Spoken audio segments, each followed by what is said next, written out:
న్యాయం కావాలి. వాళ్ళకి తప్పు లేదు కాబట్టి వాళ్ళకి పని చేయడానికి హక్కు ఉంది, సస్పెండ్ చేయడానికి వాళ్ళకి అలా రైట్స్ లేదు అంటే సార్ నేను అదే చెప్తాను, హక్కు ఉంది పని చేయడానికి సార్. ఖచ్చితంగా I'm requesting everyone, I'm requesting federation, I'm requesting film chamber, even I'm requesting Chiranjeevi sir and Ram Charan sir to please take attention on this issue. Because నిజంగా తప్పు చేయలేదంటే ఇలా 10 years సస్పెండ్ చేశారు, మరి ఎలా సార్? మాకు కూడా న్యాయం కావాలి కదా. సో నేను Chiranjeevi sir, Ram Charan sir, federation, chamber అందరినీ రిక్వెస్ట్ చేస్తున్నాను సార్.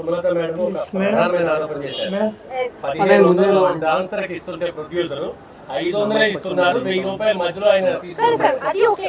ఇంకొకటి పెద్ద నేను చెప్తాను, నేను కూడా ఒక మూవీ ఉంది ప్రొడక్షన్ సైడ్ నుంచి కాల్ వచ్చింది ఏంటంటే తెలుగు డాన్సర్స్ కాదు, మీరు బాంబే డాన్సర్స్ యూజ్ చేయాలి.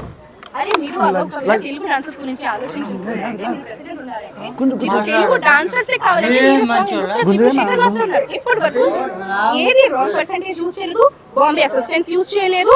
ఒకవేళ ఓన్లీ బాంబే వాళ్ళతో పాటు చేయాలంటే మాస్టర్ సాంగ్ చేయరు. సేమ్ ప్రేమ్ రక్షిత్ మాస్టర్ గారు కూడా సేమే, బాంబే వాళ్ళతో ఓన్లీ సాంగ్ చేయాలంటే మాస్టర్ సాంగ్ చేయరు.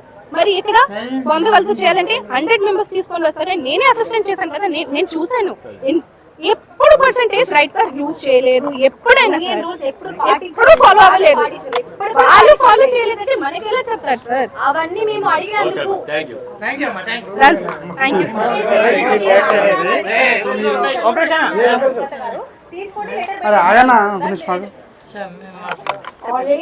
సో జానీ మాస్టర్ గారు 18 lakhs ఏమైంది, సో ఇన్సూరెన్స్ కింద మేము ఇచ్చేసాం అన్నారు 13 lakhs సార్.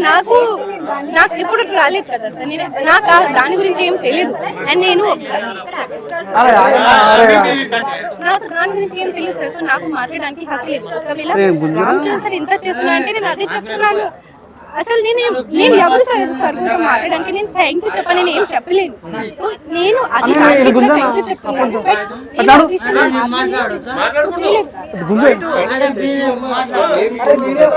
నేనేం సార్ నేను కోరుకుంటున్నానంటే మీకు కూడా తెలుసు, నేను ఇక్కడ నా కోసం రాలేదు, నేను ఈసీ మెంబర్స్ కోసం వచ్చాను సార్.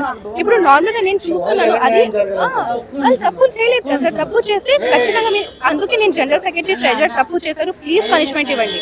బట్ ఈసీ మెంబర్స్ చేయలేదు కదా, ఈసీ మెంబర్స్ పాపం చేయలేదు.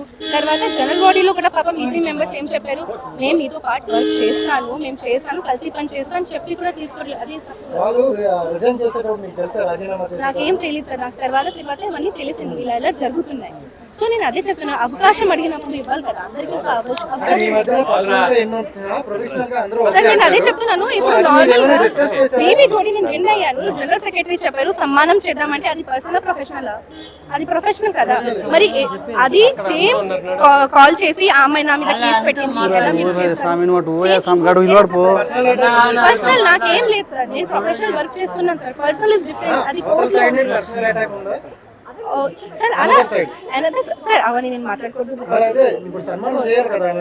అది కదా చేయాలి కదా సార్, అది తప్పు కాదు కదా. సేమ్ ఇది ఒకటి మన కమిటీ మెంబర్ ఉన్నారు బాలు గారు అబ్బు గారికి కూడా కాల్ చేసి అరే ఆ అమ్మాయిని ఎలా సమానం చేస్తాం, అవన్నీ తప్పు కదా సార్. నాకు తెలిసి నాకు కూడా కొంచెం బాధగా ఉంటుంది. అంటే నాకు అవన్నీ అవసరం లేదు, బట్ బాధగా ఉంటుంది కదా సార్. నేను ప్రొఫెషనల్ ఉన్నప్పుడు మీరు కూడా ప్రొఫెషనల్ ఉండండి. నేను కేసు పెట్టాను, దాన్ని వాళ్ళ ప్రొఫెషనల్ ఉండట్లేదు కాబట్టి కేసు పెట్టాను. సో నేను అంటే రిక్వెస్ట్ చేస్తున్నాను, ప్లీజ్ హెల్ప్ చేయండి చిరంజీవి సార్, రామ్ చరణ్ సార్, ఈ విషయంలో ప్లీజ్ హెల్ప్ చేయండి.